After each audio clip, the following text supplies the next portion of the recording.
Ini tinggal dikonsumsi.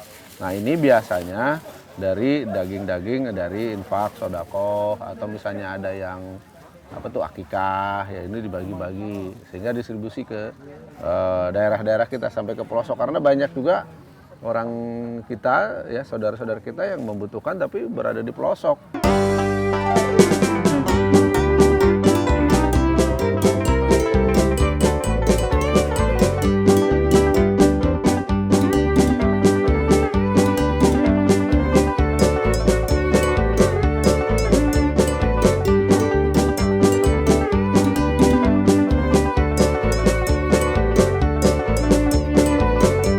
Pengen?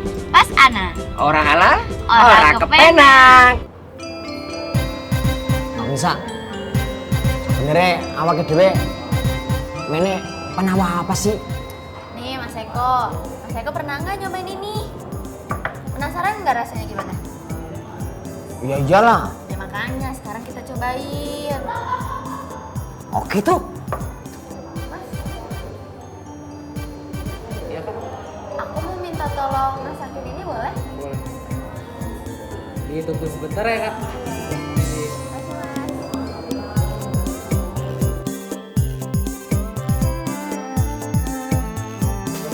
Assalamualaikum, Bapak.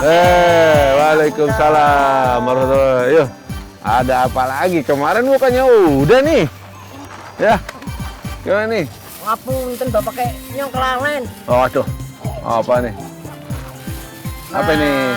Ki Bapak kayak nyong oleh model hasil hewan kurban yang didistribusikan kepada masyarakat seperti ini. Kayak ki Bapak kayak. Ini gimana Bapak kayak? Bedanya apa karo sing seger-seger kayak ki? Nah, ntar dulu, ini halal nggak nih? Halal nggak itu?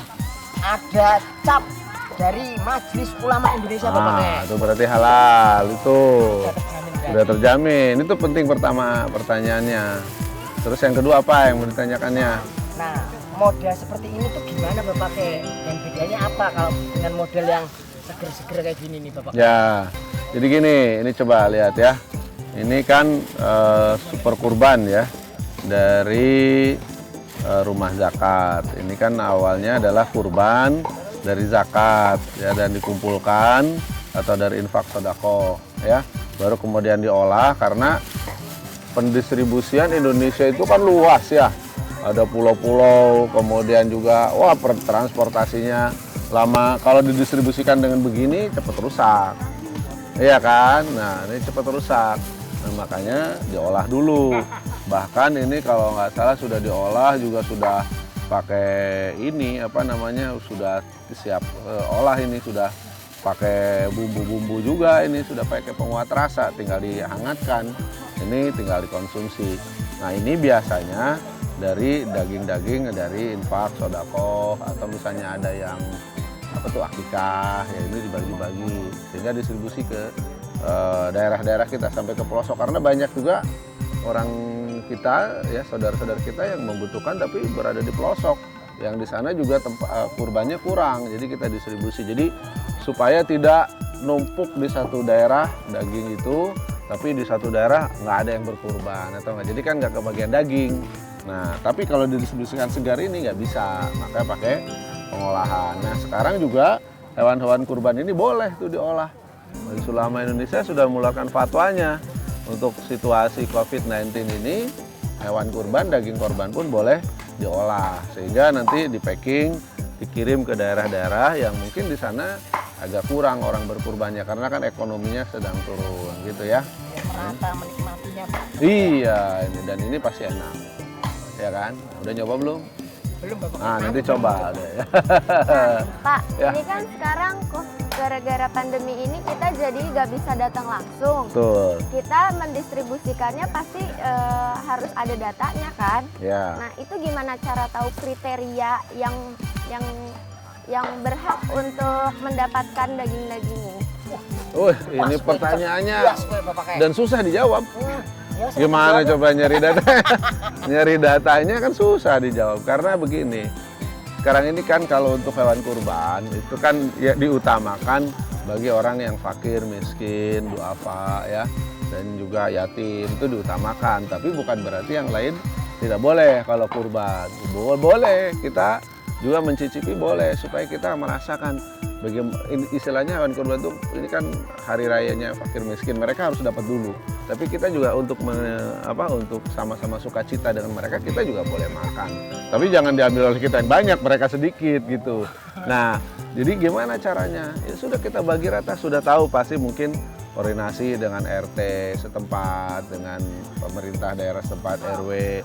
Ya datanya yang miskin yang mana, ya kan? Yang membutuhkan yang mana, itu harus lebih banyak. Jadi yang nggak mampu itu yang harus lebih banyak, jangan sebaliknya yang mampu dapatnya banyak. Wah ini Pak, ini nih pejabat itu dikirim sapi yang bagus-bagus, yang untuk fakir miskinnya dikirimnya bagian tulangnya misalnya gitu, jangan. Itu harus dibagi nanti, itu boleh. Nah caranya ditanya ke RT-nya, kemudian ke lurah, ke RW, sampai ke desa. Nah itu yang fakir miskin siapa yang berhak mendapatkan daging-daging ini, itu dulu yang diutamakan. Itu bisa ditanya.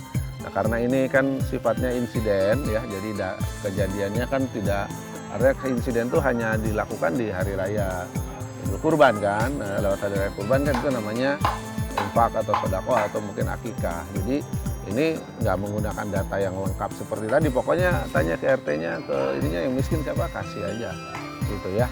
Gitu. Karena boleh semua orang juga. Kalau salah pun boleh kok mereka. Katakanlah ini ternyata Eko Ngana dapat, pada Eko Ngana punya mobilnya aja Mercy, ya itu boleh juga. Gitu kan ya. Gitu. Gimana? Anak maning ora? Nggak ada Mas Eko masih ada gak? Anak ora. Pakai siji maning kita pakai. Ya.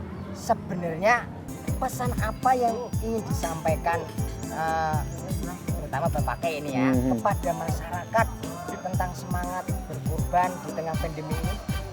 Apa sih Bapak? Artinya begini, ini kan kita harus memiliki tenggang rasa, meningkatkan nilai sosial ya, bahwa di tengah kesuksesan atau mungkin keberhasilan seseorang, tapi ada juga orang yang kurang beruntung ya.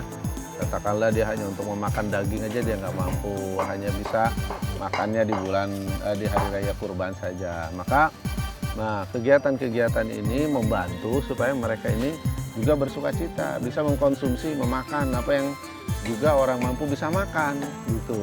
Yang kita makan, mereka harus bisa makan itu juga. Nah ini upaya-upaya itu membuat kita punya kepedulian sosial. Ya, jadi bagi orang yang berkecukupan itu membangun kepedulian sosial. Selain juga tentu ini melaksanakan ibadah. Ini kan perintah kurban itu kan. Jadi inna atainakal kausar fasholli lirabbika wanhar, itu kita disuruh berkurban sesuai dengan syariatnya yang dulu dari Nabi Ibrahim kan gitu ya. Kemudian ini selain menjalankan syariat, tapi hikmah daripada kita menjalankan syariat itu adalah membangun kepedulian sosial kita. Banyak orang-orang yang setahun sekali aja belum tentu dia makan daging karena ketidakmampuan. Nah itu satu, itu harus orang membangun terus. Dengan kita menimbulkan kepedulian sosial, maka sensitivitas kita terhadap kesalahan itu kita sangat tinggi nantinya. Jadi nggak gampang kita membuat kesalahan, kita sehingga terjaga kan gitu ya. Nah yang kedua juga orang-orang yang tidak beruntung, teman-teman saudara-saudara kita itu punya hikmahnya, dia sekali-kali bisa makan ini dan kemudian jadi nyambung tuh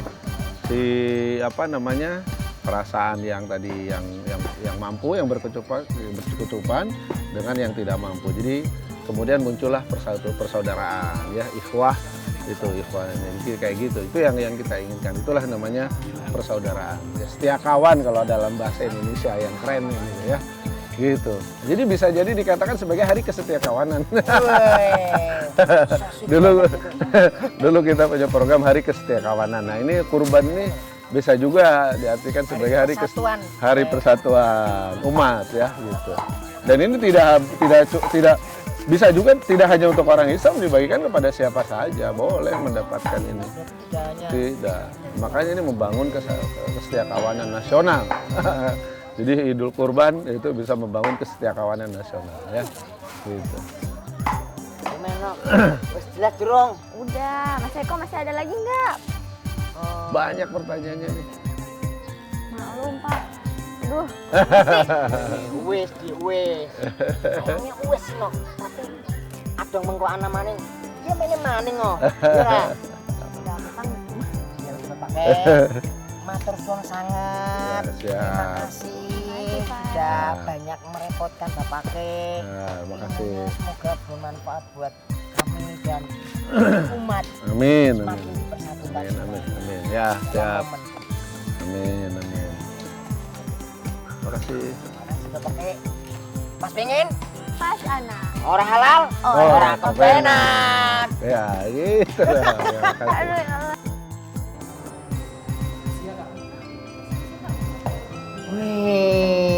Wih. Terima kasih Mas. Di, Mas Eko, cobain. iya, sing mau. Iya, ini tadi daging kaleng. Kita cobain, Mas. Seger apa enggak dagingnya? Oke.